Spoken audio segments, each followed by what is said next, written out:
Tá?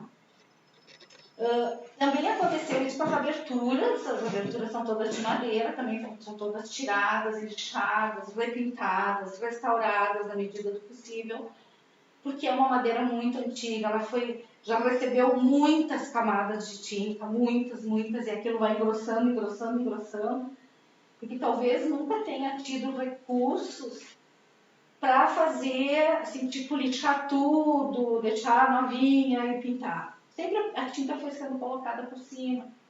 Então ela começa a ficar grossa, começa a enterrar, não fechar, as dobradiças, as cremalheiras começam a emperrar de tanta tinta. Então, nesse sentido, eles fizeram um trabalho bem bacana de tirar as esquadrias, de lixar, de limpar ela, né, para receber a nova tinta. E a parte externa, a parte do reboco que eu estava falando para vocês, o processo que aconteceu nele, e foi uma das confusõezinhas que deu comigo e com o pessoal lá da Patrimônio Histórico, porque a arquiteta que trabalha nesse órgão, ela decidiu que esse prédio era feito todo reboco. Você sabe o que é um reboco? Tem o tijolo, a alvenaria, e depois vem aquela outra camada, né? Que é o emboço, né? Tem todo um... E ela resolveu que ele era a base de cal, porque antigamente não existia o cimento. Então, a maioria dos prédios eram rebocados com areia, água e cal. Cal é gesso, né? Giz. Tu deve ser da mão de obra. Tu só faz assim, tu deve ter entendendo tudo. É da mão de obra? Entendo um pouco só. Então, tinha muito cal. Quando tu faz um reboco à base de cal, cal é um mineral. E aí, a tinta que tu vai colocar em cima desse reboco, ela teria que ser mineral também. Para ela não interferir, não criar uma casca, né? Uma série de motivos. E só que daí eu fiz uma pesquisa longuíssima para descobrir que a partir de 1935 entrou cimento no mercado. 1930, por aí. Já tinha cimento em Porto Alegre. E aí, e o colégio é de 1940, nesse período. Eu disse, bom, se nessa época entrou cimento, com certeza o colégio já deve ter cimento, porque ele é estadual. Se fosse municipal, não, porque aí o pessoal ainda ia usar alguma coisa daqui, ainda não tinha essa tecnologia desenvolvida e tal. Mas como é estadual, ele já tem cimento, e realmente a gente fez os testes, e é um reboco com cimento. Então, a tinta que está sendo utilizada, o processo, ele está certo. Qual é o processo que ele está usando? Uma pena que ele não veio, né? O pintor, era para ele estar aqui. Eles lavam com lava-jato, porque ele está todo cheio de veinha. Deixa eu mostrar para vocês aqui. Esse aqui, então, eu fiz o diagnóstico, né, e uma proposta de revitalização das fachadas, calçadas e muro de proteção da edificação. Depois eu até posso dar uma passada isso aqui com vocês. Aqui era antigo, ó. Aqui é como está hoje, que está escrito lá, Presidente Vargas, que a diretora achou numa ata, que ela teve um documento, ela achou a nomenclatura escrita assim, ó. É com letra manuscrita. Parece escrito à mão, né? Manuscrito. Aqui foi o primeiro colégio, escola de ensino fundamental, de primeiro grau, Presidente Vargas. E o último que tinha, não sei se vocês lembram, que era assim, antes de começar a pintura. Lembram?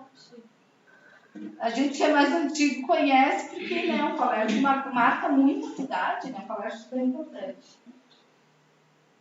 Claro que isso aqui desbotou, né? E aí, a arquiteta lá do Patrimônio Histórico complicou com o nome também. Pode ser que não era aquele nome, que não podia ser, que não sei quem é. Então, eu pedi para eles decidirem qual é o nome que eles querem, a fonte, o tipo de letra para colocar, porque para nós não tem problema, né? Qualquer um dá. Eles decidiram, eles mandaram a bola de volta para nós resolver. Então nós vamos fazer essa letra aqui, ó, sem essa sombra de trás, porque é o que identifica melhor o colégio. Só que nós não vamos colocar esse símbolo, porque essa letra e esse símbolo foi feito por um concurso entre os alunos em 1998, 99. Foi feito um concurso no colégio e os alunos propuseram, e o que ganhou, o grupo que ganhou, então por isso que ele é assim. Então ele não tem uma história lá do início da construção. Ele tem uma história a partir de 1999, o letreiro. Daí que eu ia mostrar para vocês, dentro do diagnóstico que foi feito, assim, as grades, as janelas não são originais. Eu tive que mostrar tudo que não era mais original. Aqui, ó, na frente do colégio, tinha porta-bandeiras, ó. Tá vendo? Um de cada lado, ó. Tem os mastros para colocar bandeiras. Tinha uma mureta na frente, que dá para ver por essa foto aqui, ó. Aqui é da escada olhando para a rua, ó. Tinha todos os pilares, com uma grade que era bem bonita, né? E o pessoal, na hora de colocar aquelas grades que tem hoje, ao invés de eles conservarem os pilares e colocarem as grades entre os pilares, né? Que daí não muda a linguagem, né?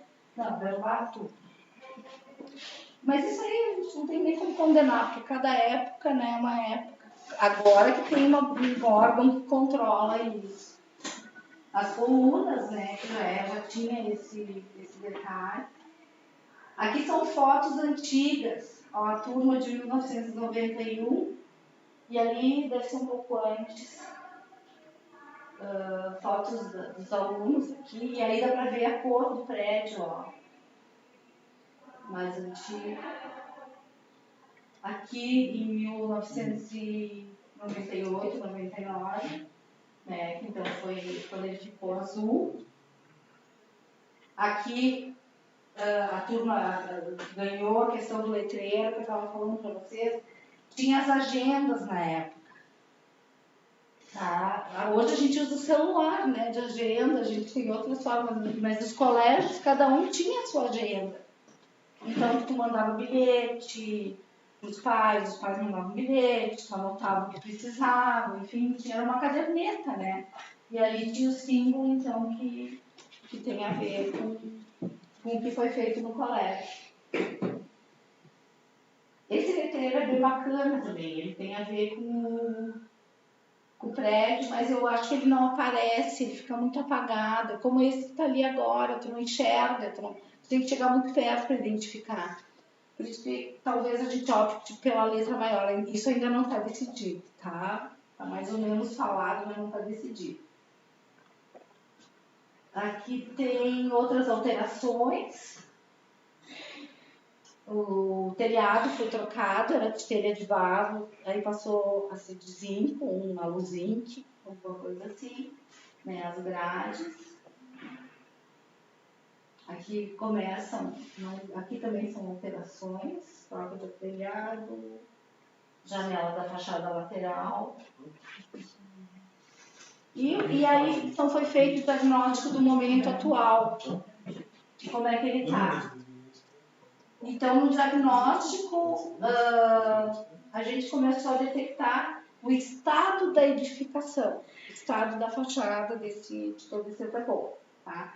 Então, eu falo nisso aqui, ó. Tava todo assim, ó, se vocês lembrarem. É que a gente daí, quando tá novinho, a gente não lembra mais como é que tava velho, né? A gente passa, parece que sempre foi assim. A gente não lembra como é que tava antes. Então, tem bastante fotos mostrando. Essas laterais aqui são as mais castigadas. Elas estavam todas assim, ó. A tinta toda arrepiada. Então, a tinta azul tu nem enxerga, mas tu enxerga alguma coisa lá atrás, que deve ser a tinta antiga, mas toda detonada, já de outra cor, né? Tem um processo que a gente chama de saponificação, que é quando acontece isso. E muitas dessas mini rachaduras ou mini fissuras de reboco, não é de estrutura, é só no reboco que tem isso aí. Por isso que eu estava falando no estado que ela está. E que daí ele acabou o processo para restaurar, ele usou a lava-jato para remover essa casca por baixo da tinta azul e a tinta azul, porque não tem como lixar isso tudo à mão e nem com a maquininha, porque é muito cheio de detalhezinhos, né, nas janelas e tal, ia detonar. Então, foi passado ao lava-jato, tirado essa casca, vou chamar de casca.